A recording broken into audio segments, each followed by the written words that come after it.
Hello everyone, my name is Morshed Mahmud. I am a medical PhD researcher. Currently, I am in Leuven, Belgium, doing my last year research for my PhD. So today I'm gonna talk about some details about the Marie Curie PhD fellowship and how you can get the PhD fellowship, or what is the process and all the things about. So first of all, we have to keep in mind that Marie Curie fellowship can be like in two aspects. One is for postdoc and one is for PhD. So in today's video, we're going to talk specifically about the PhD fellowship because I have the experience on how to apply for that, not for a postdoc obviously till now. And then the first thing that I want to talk about the Marie Curie PhD fellowship is that how you can apply for that. And before that, you should have to know about the requirement, right? So first of all, one of the important requirement is that to apply for a Marie Curie PhD, you should have a master's beforehand, and that master should be research-based master's, so that you can show some interest that you already do the research on that aspect. So you want to like grow on your field after doing the PhD or something like that. And the second thing is a kind of a technical aspect that if you are applying to a country that will be host your Marie Curie PhD, then you cannot reside that country 12 months before. So suppose you already did a master's from Germany or like France or like some other European countries, so obviously you for your master's you have to stay more than 12 months on that country. So you cannot apply to that country because of these 12 months rules. So that means you have to apply to a country that that you haven't resided like 12 months.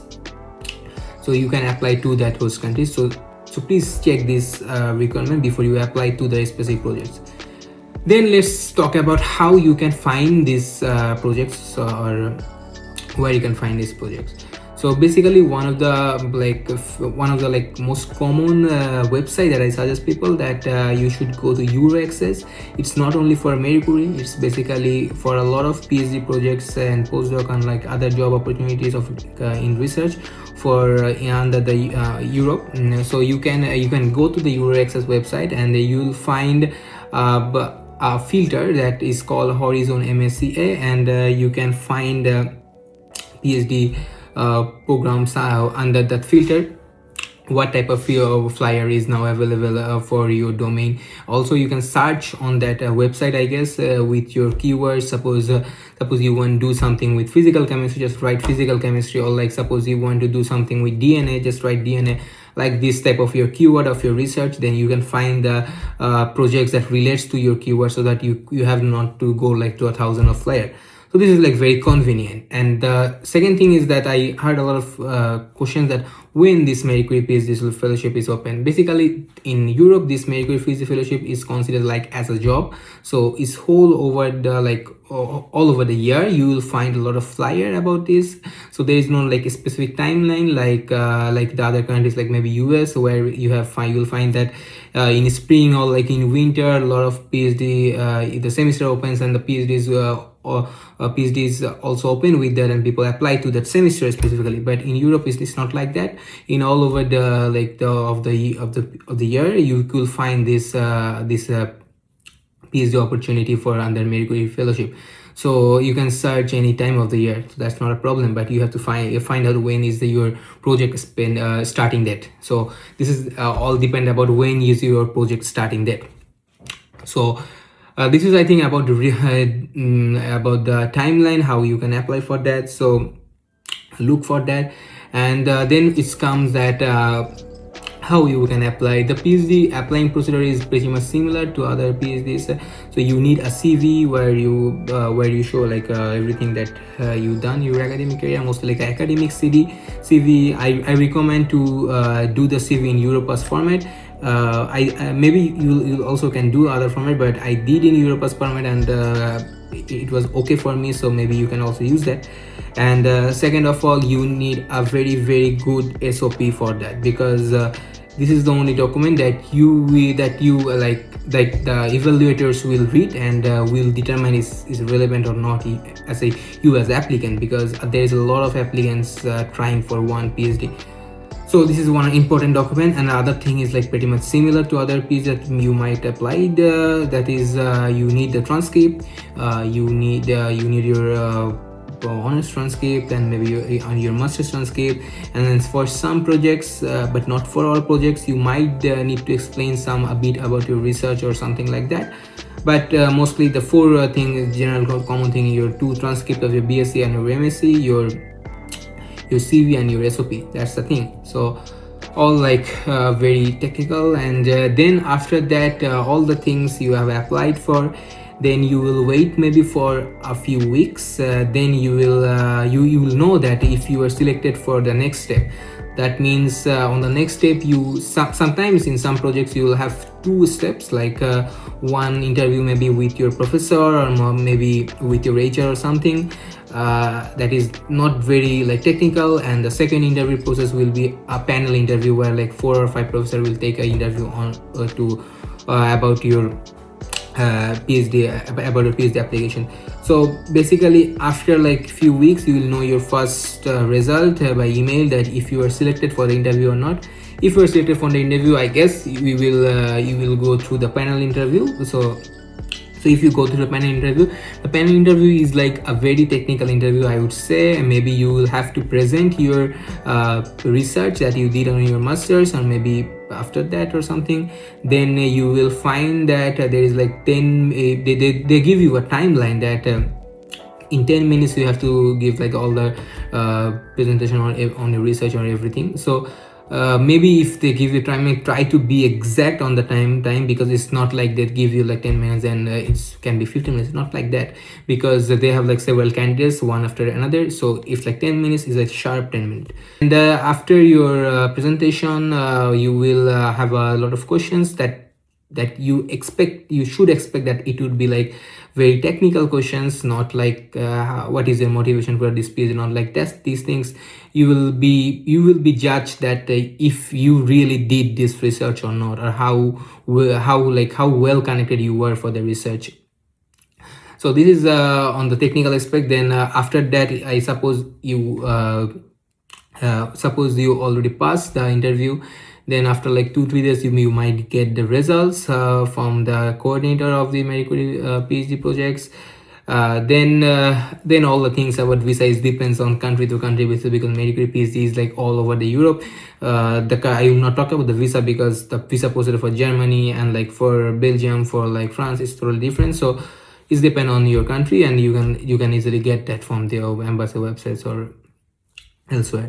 But I will want to talk about why you actually need to apply, or like what should motivate you to apply for a Marie Curie PhD fellowship. The first thing I will talk about the benefits and the research environment. So as a benefits, you will obviously think the salary as of because this is one of the important part. So as a salary, I will say that from like the normal PhD students in the European countries, you will be paid more. Suppose in France, it is like 1.5 times higher than a normal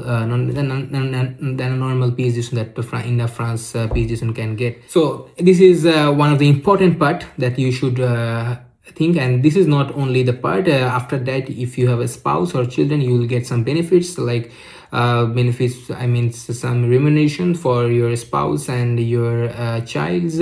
And obviously after that, that will be on taxable income.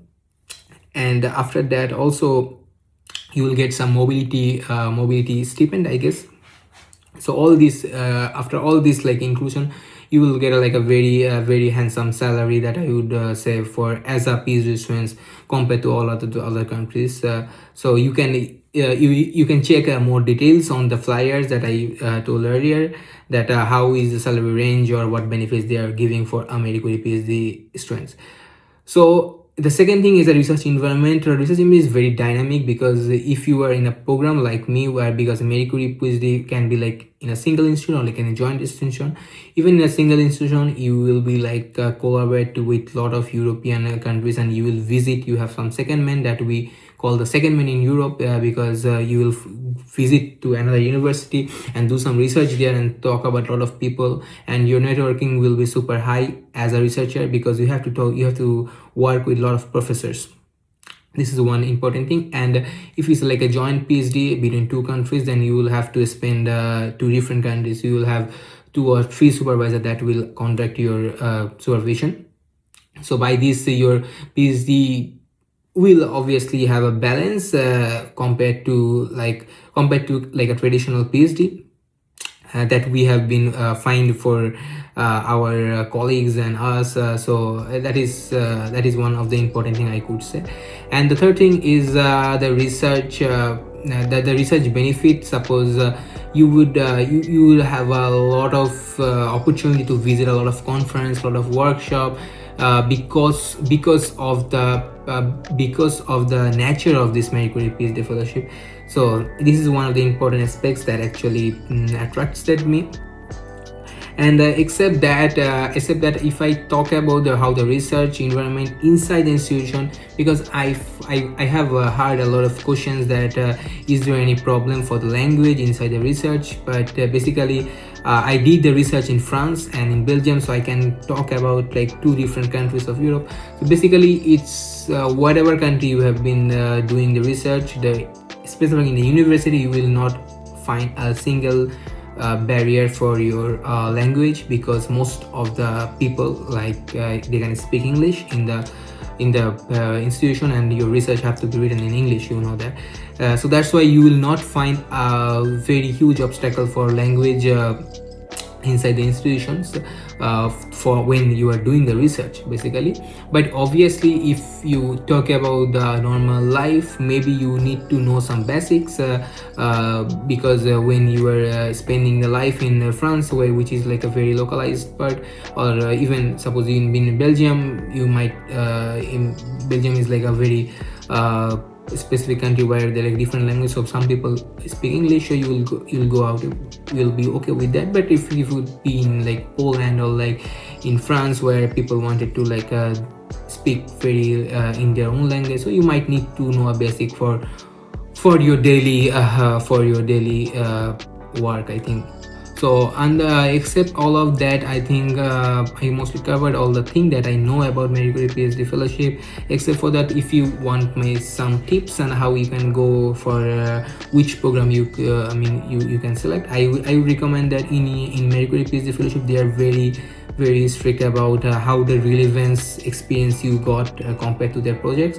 So if you want to apply for a project, really think that how relevant your research background is compared to the project that want to like avail. And one important thing is for Marie Curie PhD fellowship, you will not do like courses, because in Europe most of the cases you will not be you will not be a PhD student, you will be like an employee, like a researcher. But in some cases, like for suppose I guess in Poland or like in Belgium, you will have to do some courses, but it's not that is not like as high as like a master's, but you need to do some maybe courses for some countries like Belgium or Poland. But if you go like for some countries like in France, we haven't need to do a course, so we just have to go some training where most of the cases you will not need a very course based exam type of thing. So so this is very helpful for your doing your PhD like in a smooth pattern without the obstacles of exams or anything. But to avail the opportunity of Marie Curie PhD fellowship, just think about how relevant your research to the project that you are applying on. If that is like 90 to 100, then maybe you have a very good chance to compare to the other applicants.